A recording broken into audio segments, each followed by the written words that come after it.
Bonjour à tous et bienvenue sur Sensation. Il est sorti le 24 septembre. Le livre Les secrets de la valise diplomatique nous fait découvrir les coulisses d'un des plus mystérieux services de la République française. Pour en parler avec nous aujourd'hui, je reçois son auteur, Jean-Yves Defay. Bonjour. Bonjour.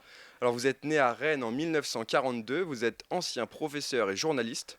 Vous avez ensuite débuté une carrière de diplomate qui vous a conduit à prendre les commandes du service de la valise diplomatique entre 1987 et 1989 au Quai d'Orsay. Alors pour nos auditeurs qui ne connaissent sans doute pas ce service, la valise diplomatique consiste à transporter confidentiellement des documents et du matériel protégés par le secret d'État entre Paris et ses missions diplomatiques et consulaires. Vous étiez en charge aussi du service du chiffre qui lui s'occupe des échanges entre les ministères Matignon et l'Élysée.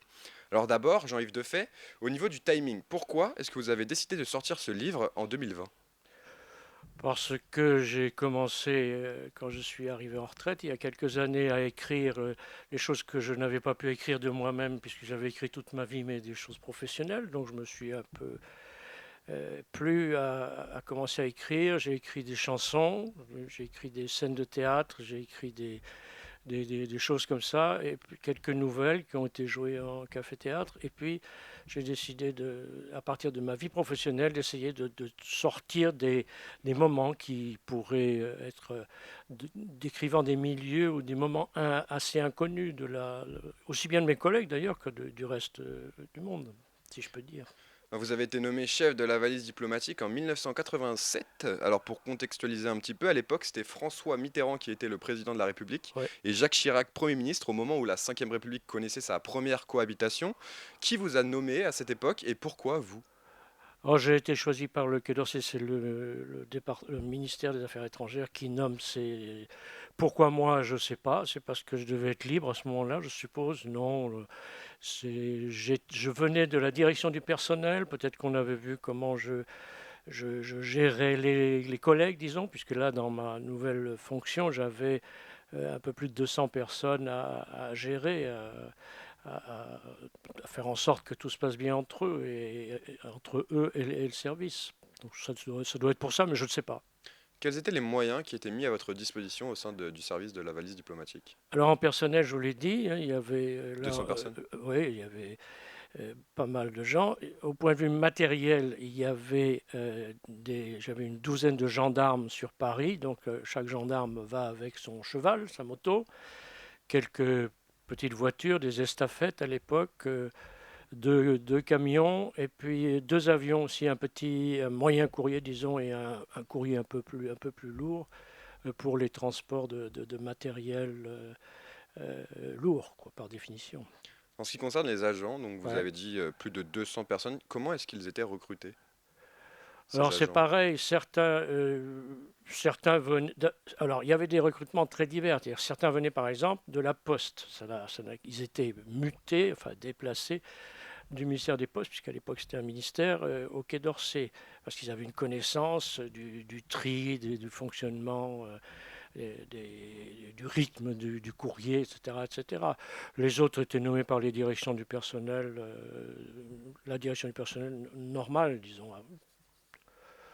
On n'est jamais nommé de force dans un service comme celui-là où il y a certaines obligations de temps, de permanence, bien sûr de secret, de difficultés, de conditions de travail quelquefois, dans les moments des élections, des choses comme ça, ou quand il y a des crises, on peut être amené à travailler 2 jours de suite, passer une nuit au travail. Faut être disponible. Oui. Est-ce que c'est vous qui choisissiez qui ferait telle ou telle mission? Au niveau des missions, Hmm. oui, sauf j'avais 5 courriers du cabinet professionnel, c'est-à-dire qui ne faisaient que ça. Ceux-là, on les faisait tourner en accord entre eux et avec moi. Pour les autres, oui, c'est moi qui décidais, mais en même temps, je ne décidais pas, toi tu as été sage, tu auras une valise, toi tu n'as pas été sage, tu n'auras pas de valise. C'était pas ça du tout. Je Hmm. décidais, c'est-à-dire qu'on me proposait et j'acceptais, puisque le rôle d'un directeur, c'est pas de s'occuper de tout, c'est de faire en sorte que tout fonctionne par ceux Correctement. qui sont supposés le faire marcher. Justement, vous avez parlé des valises. Qu'est-ce Ouais. qu'on y trouvait dans ces fameuses valises? Ben, les moyens de communication d'un État, il transporte dans ces moyens de communication les choses dont il a besoin dans ses différents postes. Il y avait 300 postes, c'est à peu près pareil maintenant, diplomatiques et consulaires. Il faut envoyer, ça va des choses les plus simples, des passeports, des étiquettes de visa, des choses simples, du matériel tout simplement, ou même des machines à écrire, des choses comme ça. Il y a certains pays qui n'en ont pas, jusqu'à des choses plus sophistiquées comme les tables de chiffrement, les bandes de chiffrement et de déchiffrement, des choses comme ça, qui sont les systèmes qui nous permettent ensuite d'échanger en télégramme, oui, télégramme, disons à l'époque, les informations confidentielles. Dans la fin des années 90, avec quel pays les échanges étaient-ils le plus risqués? Ah, alors, je crois que tous les grands pays ont de grands moyens. Mhm. Donc, on peut dire que tous les grands pays ou les pays qui sont assez forts au niveau des services spéciaux, contre-espionnage, espionnage, choses comme ça, sont des pays forts aussi pour intercepter ou comprendre ou connaître ou essayer de connaître ce que font les autres pays. Le livre est rempli d'anecdotes. Un moment, vous êtes étonné d'apprendre que l'ambassade du Qatar disposait du même nombre de badges diplomatiques que celle des États-Unis.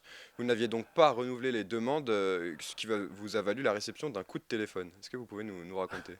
Ouais, j'étais surpris, je reçois une note verbale de l'ambassade du Qatar nous demandant de bien vouloir reconduire trois cartes d'aéroport, des cartes qui permettent d'arriver au sud des avions qui expiraient, bon, normal. Et en vérifiant, je me rends compte que ce pays qui est un pays ami de la France, mais qui n'est pas un pays très grand, je veux dire, par Mhm. sa taille, avait autant de cartes, oui, que c'est l'ambassade des États-Unis. Donc, j'ai pensé que en ne renouvelant pas 3 sur les 12, c'était bien. Et je me suis fait dire, en effet, euh, par le pouvoir politique, que ben, c'était un ami de la France, ce Qatar, et que le président de la République et tous les services de l'État souhaitaient qu'on ait les meilleures relations avec lui et qu'on lui facilite au maximum ses communications. Et du coup, leur avait Ouais, renouvelé les demandes. ouais. Autre Oui, oui, anecdote oui, parce que ça changeait pas grand-chose. mhm, C'était juste pour moi un peu bizarre. amusant même. Mhm. Mais qu'ils en aient 12 ou 9, vous faites la même chose. Hein. C'est pas. Alors, Donc dans le c'est. livre, il y a un chapitre sur les rançons où l'on Ah, apprend qu'il vous est arrivé d'en payer. C'était dans quel contexte? oui, alors moi, j'ai pas eu à payer. L'État français paye pas de rançon, ça vous le savez. Ça n'a pas changé.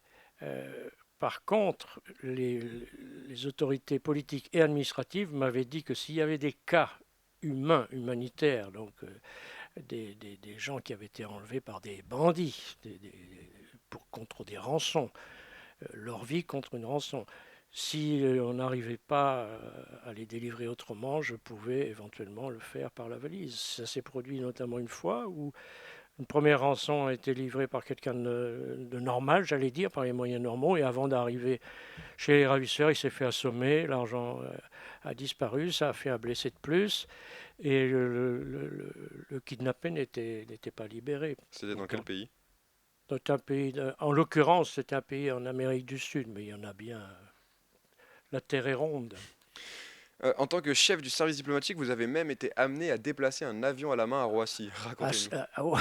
Non, alors là, oui, enfin, c'est oui et non. C'est pas en tant que chef, mais c'est un cadeau qui m'a été fait parce que c'est assez amusant. Euh, on m'a dit effectivement sur un tarmac que je venais de visiter un gros cargo vide pour voir comment on chargeait justement des grands systèmes de valises avec des rails, comment on les triait, etc., etc. Et là, les gens qui m'accompagnaient, pour rire, ont enlevé la cale qui était derrière les roues avant de l'avion, derrière les roues arrière, ont remis les cales, les trois cales, les deux à l'arrière, celle à l'avant, je vais dire à 15-20 cm simplement. Et ils m'ont dit, bah, pousse, tu vas voir, pousse. J'ai poussé, l'avion a bougé de 15 ou 20 cm. C'est drôle. Mais j'ai eu la même sensation avec des rochers qui balancent en Afrique du Sud ou ce qu'ils appellent d'ailleurs les balancing rocks, c'est pas trop compliqué comme nom, et ils en ont fait un timbre postal, et là vous poussez, et là évidemment ça bascule pas, mais ça bouge, et faire bouger d'un doigt des tonnes de granit, c'est pareil, c'est assez amusant. Des anecdotes qu'on pourra retrouver dans votre livre. Merci Jean-Yves Defay d'être venu sur Sensation. Je rappelle que vous êtes l'auteur du livre Les secrets de la valise diplomatique. Merci également aux équipes techniques de l'ISCPA, l'Institut supérieur des médias. Vous pouvez retrouver cette émission en podcast audio ou vidéo sur notre site ou notre application Radio Sensation.